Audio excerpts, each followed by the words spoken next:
CCN ನ್ಯೂಸ್ಗೆ ಸ್ವಾಗತ. ನಾನು ನಿಮ್ಮ ಸ್ನೇಹರಾಜ್. ಇಂದಿನ ಮುಖ್ಯಾಂಶಗಳು. ನಗರದಲ್ಲಿ ನಡೆದ ತಿರಂಗ ಬೈಕ್ ರ್ಯಾಲಿ, ಸ್ವಾತಂತ್ರ್ಯೋತ್ಸವದ ಶುಭಾಶಯಗಳು ತಿಳಿಸಿದ ಜಿಲ್ಲಾಧಿಕಾರಿ ಶಿಲ್ಪಾ ಶರ್ಮಾ. ಬ್ರಿಮ್ಸ್ನಲ್ಲಿ ಪಿಒಸಿಎಸ್ಒ ಮತ್ತು ನವೀಕೃತ ಮಾರ್ಗಸೂಚಿಗಳ ಜಿಲ್ಲಾ ಮಟ್ಟದ ಕಾರ್ಯಾಗಾರ, ಮಕ್ಕಳ ಸ್ನೇಹಿ ಆರೈಕೆಗೆ ಕರೆ ಕೊಟ್ಟ ಪ್ರಧಾನ ಜಿಲ್ಲಾ ನ್ಯಾಯಾಧೀಶರು. ರಾಜಗೀರ ಮೃತ ಕಾರ್ಮಿಕರಿಗೆ ಅಂತಿಮ ನಮನ ಸಲ್ಲಿಸಿದ ಮಾಜಿ ಸಚಿವ ಬಂಡೆಪ್ಪ ಕಾಶಂಪುರ್. ಇದರ್ ಕ್ರಾಂತಿ ಸುದ್ದಿ ವಾಹಿನಿ ಲೋಕಾರ್ಪಣೆ, ಹಿಂದಿನಂತೆ ಎಲ್ಲರ ಸಹಕಾರ ನಿರೀಕ್ಷಿಸುವೆ ರವೀಂದ್ರ ಸ್ವಾಮಿ. ಔರಾದ್ನಲ್ಲಿ ಅದ್ದೂರಿ ತಿರಂಗ ಯಾತ್ರೆ, ದೇಶಭಕ್ತಿಯ ಘೋಷಣೆ ಮೊಳಗಿಸಿದ ಬಿಜೆಪಿ ಕಾರ್ಯಕರ್ತರು.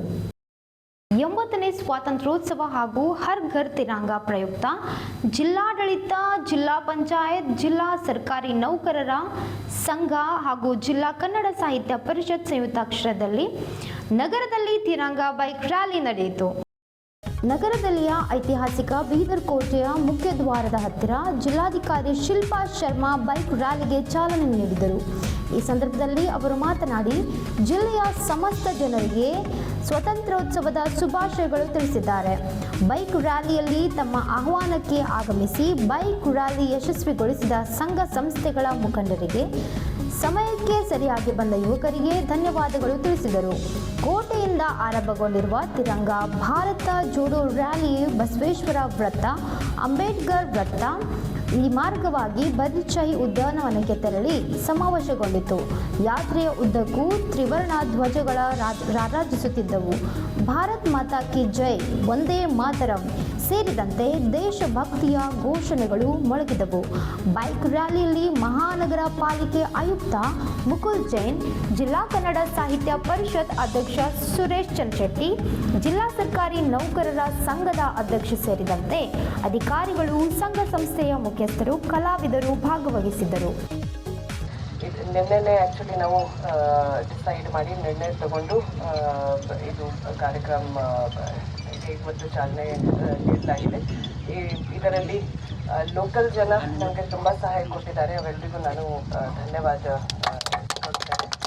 ಮತ್ತು AD youth and sports, Kannada and culture ಮತ್ತು ಕನ್ನಡ ಸಾಹಿತ್ಯ ಪರಿಷತ್ ಅವರು ಮತ್ತು ಎಲ್ಲ ಲೋಕಲ್, ನಾನು ಯಾರಿಗೂ ಯಾರ ಹೆಸರು ಬಿಡ್ತಾ ಸರ್ಕಾರಿ ನೌಕರ ಸಂಘದವರು ಕೂಡ ಇದರಲ್ಲಿ ತುಂಬ ಹೆಚ್ಚಿನ ಸಂಖ್ಯೆಯಲ್ಲಿ ಭಾಗವಹಿಸ್ತಾ ಇದ್ದಾರೆ. ಎಲ್ರಿಗೂ ಧನ್ಯವಾದಗಳು. ನಾಳೆ ಕೂಡ ನಮ್ಮದು 80ನೇ ಸ್ವಾತಂತ್ರ್ಯದ ದಿನಾಚರಣೆಯಲ್ಲಿ ಎಲ್ಲ ಜನ, ಬೀದರ್ದು ಜನ ಕೂಡ ಸರ್ಕಾರಿ ನೌಕರ ಸಂಘದ್ದು ಸರ್ಕಾರಿ ಜನರು ಡೆಫಿನೆಟ್ಲಿ ಬರಲೇಬೇಕಾಗುತ್ತೆ. ಬಾಕಿ ಲೋಕಲ್ ಜನ ಕೂಡ ಹೆಚ್ಚಿನ ಸಂಖ್ಯೆಯಲ್ಲಿ ಭಾಗವಹಿಸಿ ಅಂತ ಹೇಳಿ ಎಲ್ರಿಗೂ ಶುಭಾಶಯಗಳು ಕೊಡ್ತಾ ಹೇಳಿದ್ದೀವಿ. ಬೀದರ್ನ ವೈದ್ಯಕೀಯ ವಿಜ್ಞಾನ ಸಂಸ್ಥೆಯಲ್ಲಿ ಅಪ್ರಾಪ್ತ ಲೈಂಗಿಕ ದೌರ್ಜನ್ಯ, ಸಂತ್ರಸ್ತೆಯರ ನಿರ್ವಹಣೆ ಹಾಗೂ ನವೀಕೃತ ಮಾರ್ಗಸೂಚಿಗಳ ಕುರಿತು ಮಹತ್ವದ ಜಿಲ್ಲಾ ಮಟ್ಟದ ಕಾರ್ಯಾಗಾರ ನಡೆಯಿತು. ಕಾರ್ಯಕ್ರಮದಲ್ಲಿ ಪ್ರಧಾನ ಜಿಲ್ಲಾ ಹಾಗೂ ಸತ್ರ ನ್ಯಾಯಾಧೀಶರಾದ ಸೈಯದ್ ಬಲೇಗೂರ್ ರೆಹಮಾನ್ ಅವರು ಭಾಗವಹಿಸಿ ಕಾನೂನು ಜವಾಬ್ದಾರಿಗಳು ಮತ್ತು ಮಕ್ಕಳ ಸ್ನೇಹಿ ಆರೈಕೆಯ ಕುರಿತು ಮುಖ್ಯ ಮಾಹಿತಿ ನೀಡಿದರು. ಕಾರ್ಯಾಗಾರದಲ್ಲಿ ವೈದ್ಯರು ಹಾಗೂ ಅಧಿಕಾರಿಗಳ ದೃಶ್ಯಗಳು, ಅಪ್ರಾಪ್ತ ಲೈಂಗಿಕ ದೌರ್ಜನ್ಯ, ಸಂತ್ರಸ್ತೆಯರ ಗರ್ಭಧಾರಣೆ, MTP, POCSO ಕಾಯ್ದೆ ಅನುಸರಣೆ ಹಾಗೂ ವೈದ್ಯಕೀಯ ಕಾನೂನು ಆರೈಕೆ ಅತ್ಯಂತ ಸೂಕ್ಷ್ಮ ವಿಷಯವಾಗಿದೆ. ಈ ಹಿನ್ನೆಲೆಯಲ್ಲಿ ಬೀದರ್ನ ಬ್ರಿಮ್ಸ್ನಲ್ಲಿ ಆಯೋಜಿಸಲಾಗಿದ್ದ ಜಿಲ್ಲಾ ಮಟ್ಟದ ಕಾರ್ಯಾಗಾರದಲ್ಲಿ ಮಾತನಾಡಿದ ಪ್ರಧಾನ ಜಿಲ್ಲಾ ನ್ಯಾಯಾಧೀಶರು ಹಾಗೂ DLSA ಅಧ್ಯಕ್ಷರಾದ ಸೈಯದ್ ಬಲೇಗೂರ್ ರೆಹಮಾನ್, ಕಡ್ಡಾಯ ವರದಿ ಮಾಡುವಿಕೆ, ಸೂಕ್ತ ದಾಖಲಾತಿ, ಮಕ್ಕಳ ಸ್ನೇಹಿ ಆರೈಕೆ ಹಾಗೂ ವಿವಿಧ ಇಲಾಖೆಗಳು ಒಗ್ಗೂಡಿ ಕೆಲಸ ಮಾಡುವ ಮಹತ್ವವನ್ನು ಪ್ರಸ್ತಾಪಿಸಿದರು. ಈ ಕಾರ್ಯಾಗಾರದಲ್ಲಿ ಗೌರವ ಅತಿಥಿಗಳಾಗಿ ಹಿರಿಯ ಸಿವಿಲ್ ನ್ಯಾಯಾಧೀಶ ರಾಘವೇಂದ್ರ ಉಪಾಧ್ಯಾಯ, ಹೆಚ್ಚುವರಿ ಪೊಲೀಸ್ ಅಧೀಕ್ಷಕ ಚಂದ್ರಕಾಂತ್ ಪೂಜಾರಿ, ಬ್ರಿಮ್ಸ್ ವೈದ್ಯಕೀಯ ಅಧೀಕ್ಷಕ doctor Shivayogi Bali, DHO doctor Dhyaneshwar, ಜಿಲ್ಲಾ ಶಸ್ತ್ರಚಿಕಿತ್ಸಕ doctor Mohammed Ahmaduddin, doctor Uma Deshmukh, doctor Jayashree Swami, DYSP Doodhpeer Mulla, Shivappa B Sarkure ಹಾಗೂ ಸಖಿ ಸೆಂಟರ್ನ ಸಂಗೀತ ಉಪಸ್ಥಿತರಿದ್ದರು. ಸರ್ಕಾರಿ ಹಾಗೂ ಖಾಸಗಿ ವೈದ್ಯರು, ಪೊಲೀಸ್ ತನಿಖಾಧಿಕಾರಿಗಳು, ಸಖಿ ಒನ್ ಸ್ಟಾಪ್ ಸೆಂಟರ್ ಸಿಬ್ಬಂದಿ, ಮಕ್ಕಳ ಕಲ್ಯಾಣ ಸಮಿತಿ ಸದಸ್ಯರು, ನರ್ಸಿಂಗ್ ಅಧಿಕಾರಿಗಳು ಹಾಗೂ ವೈದ್ಯಕೀಯ ವಿದ್ಯಾರ್ಥಿಗಳು ಸೇರಿದಂತೆ ಸುಮಾರು 400ಕ್ಕೂ ಹೆಚ್ಚು ಪ್ರತಿನಿಧಿಗಳು ಈ ಕಾರ್ಯಾಗಾರದಲ್ಲಿ ಪಾಲ್ಗೊಂಡಿದ್ದರು. ಅಪ್ರಾಪ್ತ ಸಂತ್ರಸ್ತೆಯರಿಗೆ ಮಾನವೀಯತೆ ಆಧಾರದ ಮೇಲೆ ಗೌಪ್ಯತೆಯನ್ನು ಕಾಯ್ದುಕೊಂಡು ಕಾನೂನುಬದ್ಧ ಹಾಗೂ ಮಕ್ಕಳ ಸ್ನೇಹಿ ಸೇವೆ ಒದಗಿಸುವ ದೃಢ ಸಂಕಲ್ಪದೊಂದಿಗೆ ಕಾರ್ಯಾಗಾರವು ಸಮಾರೋಪಗೊಂಡಿತು.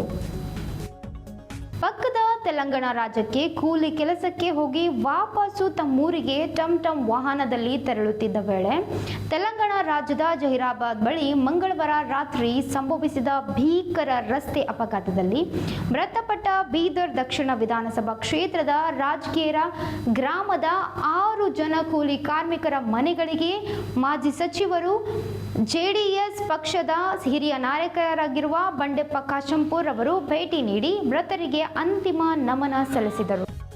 ಮೃತ ಕಾರ್ಮಿಕರ ಮನೆಗಳಿಗೆ ಬುಧವಾರ ಬೆಳಗ್ಗೆ ಭೇಟಿ ನೀಡಿದ ಅವರು ಮೃತರಿಗೆ ಅಂತಿಮ ನಮನ ಸಲ್ಲಿಸಿ ಅವರ ಆತ್ಮಕ್ಕೆ ಶಾಂತಿ ಕೋರಿ ಮೃತರ ಕುಟುಂಬಗಳಿಗೆ ವೈಯಕ್ತಿಕ ನೆರವು ನೀಡಿ ಸಾಂತ್ವನ ಹೇಳಿ ಧೈರ್ಯ ತುಂಬಿದರು. ಈ ವೇಳೆ ಮಾತನಾಡಿದ ಬಂಡೆಪ್ಪ ಕಾಶಂಪುರ್ ಅವರು, ನನ್ನ ಕ್ಷೇತ್ರದ ಒಂದೇ ಊರಿನ 6 ಜನರು ಪ್ರಾಣ ಕಳೆದುಕೊಂಡಿರುವ ಹಾಗೂ ಟಮ್ ವಾಹನದಲ್ಲಿದ್ದ ಇನ್ನುಳಿದ 6 ಜನರು ಗಾಯಗೊಂಡಿರುವ ಘಟನೆ ತುಂಬಾ ನೋವು ಉಂಟು ಮಾಡಿದೆ. ಮೃತರ ಆತ್ಮಕ್ಕೆ ಭಗವಂತ ಶಾಂತಿ ಕರುಣಿಸಲಿ. ಅವರು ಕುಟುಂಬ ವರ್ಗದವರಿಗೆ ದುಃಖ ತಡೆದುಕೊಳ್ಳುವ ಶಕ್ತಿ ನೀಡಲಿ. ಗಾಯಾಳುಗಳು ಆದಷ್ಟು ಬೇಗ ಚೇತರಿಸಿಕೊಳ್ಳಲಿ ಎಂದು ನಾನು ಪ್ರಾರ್ಥಿಸುತ್ತೇನೆ ಎಂದರು. ಈ ಹಿಂದೆ 2022ರ ನವೆಂಬರ್ 4ರಂದು ನಮ್ಮ ಕ್ಷೇತ್ರದ ಬೇಮಳ್ಖೇಡದ ಬಳಿ ಆಟೋ ಲಾರಿ ನಡುವೆ ಅಪಘಾತ ಸಂಭವಿಸಿ ನಮ್ಮ ಕ್ಷೇತ್ರದ ಉಡಮನಹಳ್ಳಿ ಗ್ರಾಮದ 6 ಜನ ಕೂಲಿ ಕಾರ್ಮಿಕರು ಮೃತಪಟ್ಟಿದ್ದರು. ಆ ದುರಂತದ ಸಂದರ್ಭದಲ್ಲೇ ನಾನು ಇಂತಹ ಘಟನೆಗಳು ಮರುಕಳಿಸದಂತೆ ನೋಡಿಕೊಳ್ಳುವಂತೆ ಅಧಿವೇಶನದಲ್ಲೇ ಒತ್ತಾಯಿಸಿದ್ದೆ. ನಮ್ಮ ಜಿಲ್ಲೆಯ ಜನರು ಪಕ್ಕದ ರಾಜ್ಯಗಳಿಗೆ ಕೂಲಿ ಕೆಲಸಗಳಿಗೆ ಹೋಗುವುದನ್ನು ತಪ್ಪಿಸಬೇಕು. ನಮ್ಮ ಜನರಿಗೆ ನಮ್ಮ ಜಿಲ್ಲೆಯಲ್ಲೇ ಕೆಲಸ ಸಿಗುವಂತೆ ನೋಡಿಕೊಳ್ಳಬೇಕು. ಉದ್ಯೋಗ ಖಾತ್ರಿ ಕೆಲಸವನ್ನು 100 ದಿನಗಳಿಗೆ ಸೀಮಿತ ಮಾಡಬಾರದು ಎಂದು ಅಂದೇ ನಾನು ಒತ್ತಾಯಿಸಿದೆ. ಆ ಕುರಿತು ಸರ್ಕಾರಕ್ಕೆ ಪತ್ರವನ್ನೂ ಬರೆದಿದ್ದೆ. ಈಗ ಮತ್ತೆ ಅಂತಹದೇ ದುರಂತ ಸಂಭವಿಸಿರುವುದರಿಂದ ತುಂಬ ನೋವು ಉಂಟು ಮಾಡಿದೆ. ಈ ಘಟನೆಯನ್ನು ರಾಜ್ಯ ಸರ್ಕಾರ ಗಂಭೀರವಾಗಿ ಪರಿಗಣಿಸಿ ಕೂಲಿ ಕಾರ್ಮಿಕರ ಪರ ನಿಲ್ಲುವ ಕೆಲಸ ಮಾಡಬೇಕು. ಗ್ರಾಮೀಣ ಭಾಗದ ಕೂಲಿ ಕಾರ್ಮಿಕರ ಬೇಡಿಕೆಗೆ ತಕ್ಕಂತೆ ನಿರಂತರವಾಗಿ ಉದ್ಯೋಗ ಖಾತ್ರಿ ಕೆಲಸ ಸೇರಿದಂತೆ ಇತರೆ ಕೆಲಸಗಳನ್ನು ಅವರ ಗ್ರಾಮಗಳಲ್ಲಿ ನೀಡಬೇಕು. ಮಂಗಳವಾರ ರಾತ್ರಿ ನಡೆದ ದುರಂತದಲ್ಲಿ ಮೃತಪಟ್ಟ ಕಾರ್ಮಿಕರ ಕುಟುಂಬಗಳಿಗೆ ರಾಜ್ಯ ಸರ್ಕಾರದಿಂದ 5 ಲಕ್ಷ ರೂಪಾಯಿ ಪರಿಹಾರ ನೀಡುವುದಾಗಿ ಸಚಿವರು ತಿಳಿಸಿದ್ದಾರೆ. ಆದಷ್ಟು ಬೇಗ ಪರಿಹಾರ ನೀಡಬೇಕು. ಘಟನೆಯಲ್ಲಿ ಗಾಯಗೊಂಡಿರುವ ಕಾರ್ಮಿಕರಿಗೆ ಉಚಿತ ಮತ್ತು ಉತ್ತಮ ಚಿಕಿತ್ಸೆ ಕೊಡಿಸಬೇಕು. ಮೃತ ಹಾಗೂ ಗಾಯಾಳು ಕಾರ್ಮಿಕರ ಕುಟುಂಬಗಳ ನೆರವಿಗೆ ಸರ್ಕಾರ ಧಾವಿಸಬೇಕು.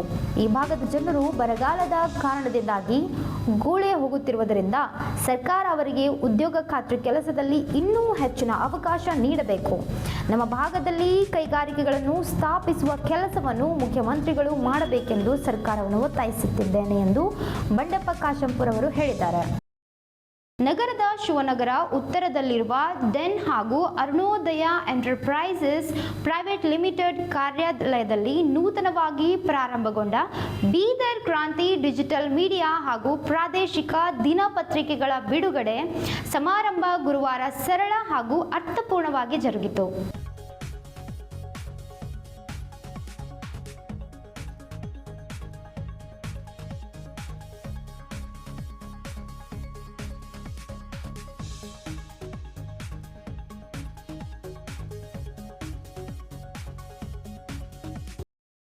ಇಂದಿನ ವಾರ್ತಾ ಪ್ರಸಾರ ಮುಕ್ತಾಯವಾಯಿತು. ಮುಂದಿನ ವಾರ್ತೆಗಳೊಂದಿಗೆ ಮತ್ತೆ ಭೇಟಿಯಾಗೋಣ. ಧನ್ಯವಾದಗಳು.